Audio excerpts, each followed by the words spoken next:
Hey, and welcome to the first edition of Author's Eye, where I review shows, games, books, video games, and everything in between. Today, we're going to kick it off with a cool one in The Penguin. How will this work? Well, let's get into it. What I'm going to be doing is I'm going to be reviewing a show episode by episode. So what I'll do is each episode of the new show, aka The Penguin this time, I'll do a quick summary of that episode, and then we'll go into the nitty-gritty of why I believe, from an author's eye, this is such a sick show. So, first off, can we just get some quick applause for Mr. Colin Farrell and the team over there, winning an award recently for his acting as Oswald Cobb. What an amazing feat that was. Honestly, truly such a cool show. At the end, I will give you a quick rating and what I thought of the episode overall.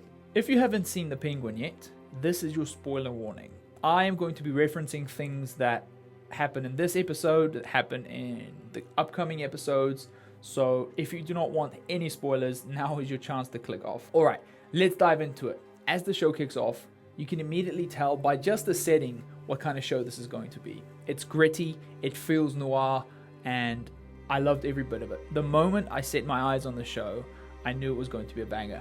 I don't know about you, but there are very few shows that you look at and you sort of immediately resonate with, or it's just not going to be for you. This was one of those that immediately resonated with me. The moment I put my eyes on the show, I knew it was going to be amazing. So I was super pumped to see that it actually turned out so great in the end as well. In the first few moments, we meet Oswald. We see him drive around in his purple car. If you're a fan of the comics, you immediately know it's Oswald and the Penguin, right? Just by the way he looks. Again, props to the makeup team. He looked amazing in the show. Truly, truly magnificent. Like, we meet Oswald. We see him jump off at this club. He's digging through for some documents that you don't really know what that means at this stage yet. It's behind a locked box that he knows the combination to. But to his surprise, someone walks in. It's Alberto Falcone, Carmine Falcone's son. Now, this is a problem because Alberto sees him there. And, he's a little bit suspicious of Oswald and what he is doing at the club, right?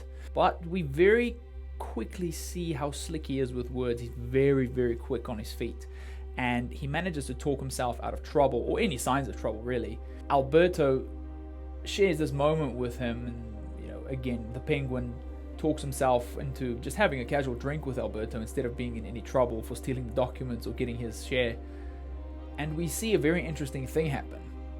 If you've seen the show, you obviously know what's going to happen, but to me, there's a lot that goes on here, which we can dive in a little bit later. But it really does, this moment sets the tone for the entire show for me, where we see Alberto really just twist a knife into a sore spot for Oswald, and Oswald did not take that kindly, so much so that he leaves all reason behind and shoots Alberto, which is a very pivotal scene in the show as it sets a lot of events into action after this. On his way down, he zips up Alberto's body, about to take it to his car, when he sees three young guys trying to take the rims off his purple vehicle outside.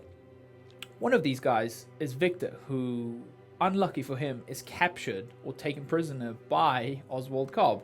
Oswald loads him into his car and then tells him to drive. They drive away. They stuff Alberto's body into the car and they drive into some sort of scrapyard or under a bridge, I'm sure, where the Penguin knows, he's probably disposed of a few bodies there. It's here where we see an interesting thing happen. He has the opportunity, he actually has the intention to kill Vic. Whether or not he did really want to do that is something completely different. But Victor, the young guy who was just kidnapped, actually asks for a chance from Oswald, which I think is very interesting because it does a few things. Oswald, I think, in that moment saw a lot of himself in Victor, and Victor truly wanted a shot. He feels like a lot has been taken away from him, as we see in later episodes. So the whole moment is quite beautiful. I say he gives him a shot because Oswald drives him to under the bridge. They dispose of the body, eat a few sandwiches, and Victor sort of sees the writing on the wall. Oswald's about to execute him. He's a hardened criminal. He can't leave any witnesses. So Victor sees the writing on the wall, and this is where he asks him to spare his life. And in that moment, Oswald, I think, sees a bit of himself in Victor, and he spares him. He actually forces him to become his own lackey and his sort of henchman, which is really cool. It's a very cool development, and one of the coolest ways to introduce a character, in my view, that I've seen in a very long while. With the body taken care of, the rest of the Falcone family calls Oswald to their mansion, where it's discovered that they're planning to kill his operation. Remember, he's a captain in their family, and he's actually quite high up. So he is told that his operation is going to be shut down. He owns a large part of the drug, and the drug drops and things like that, which is obviously very disconcerting news. In the same breath, we meet Sophia Falcone, who's a very, very interesting character and a very well-written character. She has been stuck at Arkham Asylum. If you've played any of the Batman games, you know exactly where that is and what's going on there.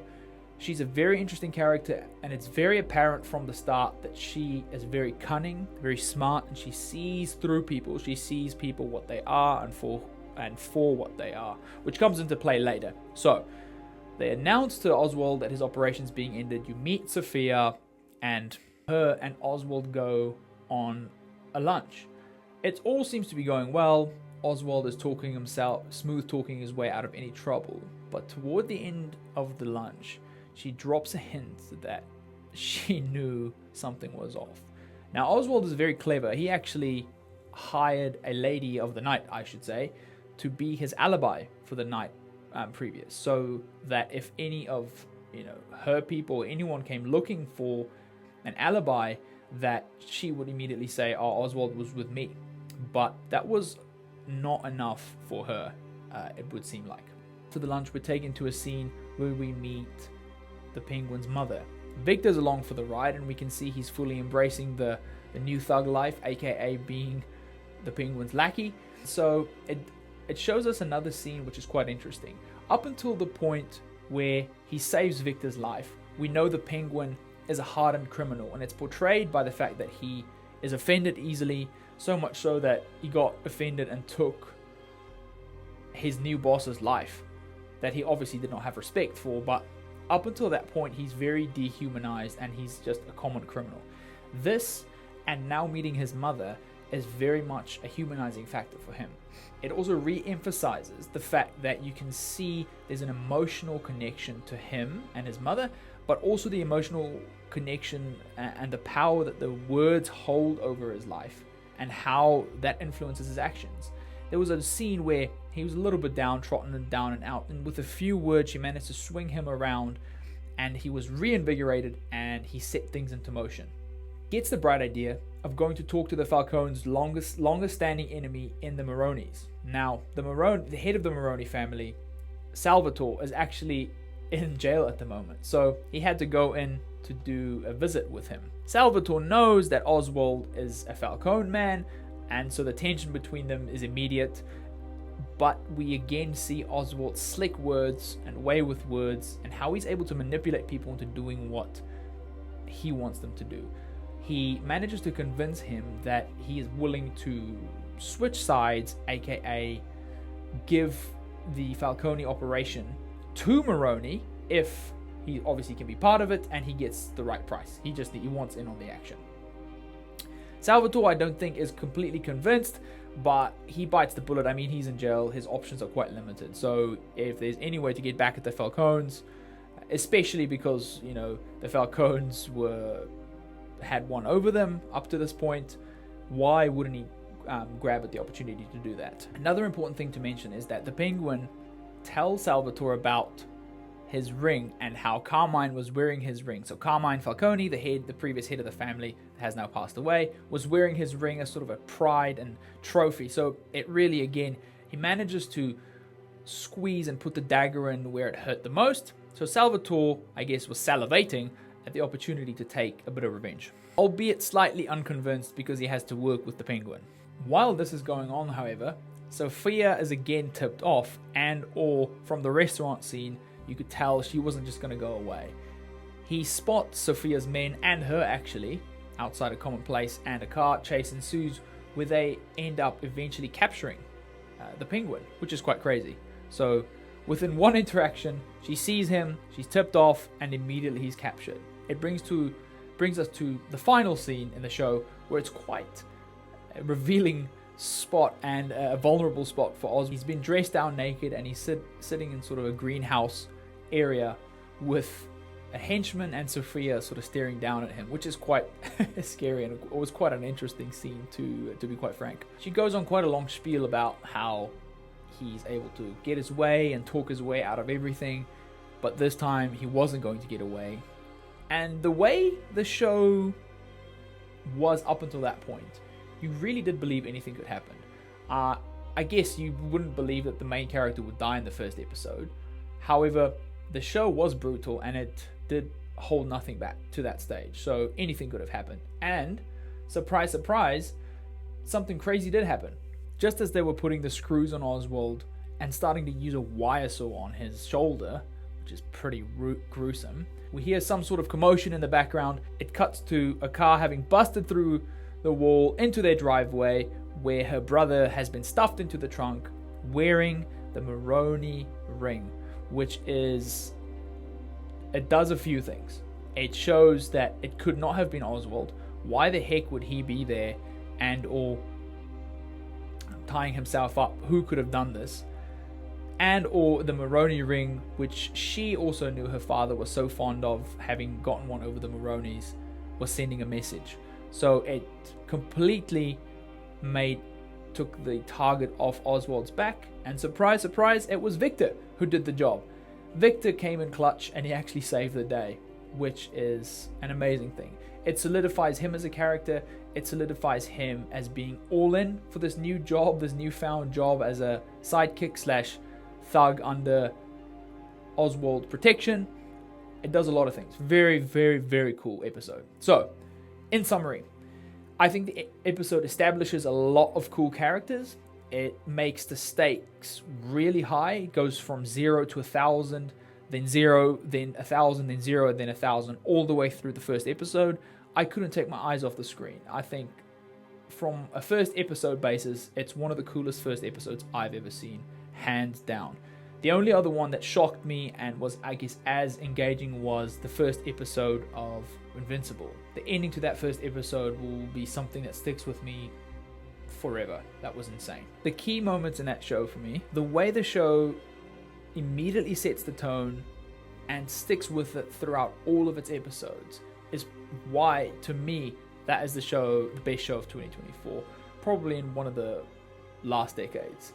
From, I guess, a superhero universe, or DC universe, or even Marvel universe, that is probably one of the best shows to come out in a very, very, very long time. Not just the fact that it's a bit gritty and not cartoonish or kid-like. I really, really resonate with that kind of style anyways, but I think what is so great to me is how the show stays true to its characters, the nature of its characters, and they follow the thread all the way through, which is amazing. So if you haven't watched the show, why not watch the second episode before we review it on here, and we can review it together. So my final thoughts are, first episode, banger, absolute banger. The stakes are very high. We've seen awesome characters being introduced. The writers knew exactly what they were doing. They made every character very cunning and smart, giving them very unique personality traits, while also humanizing them. Sophia isn't humanized in this episode. She comes across as very harsh and intense, but later on there's some really cool things that happen to her character, which again develops her in such an interesting way that humanizes her. It's so cool. So that's the key takeaways and the key moments for me for the Penguin first episode. In summary, it's got to be a 9.1 for me from a rating side. Anything less than a 9 is not worth it, and I truly am quite a harsh critic of shows. My wife will tell you that I share some pretty strong opinions when it comes to shows, but this show really does tick a lot of boxes for me personally, as well as overall, I guess, from a film and an author's eye.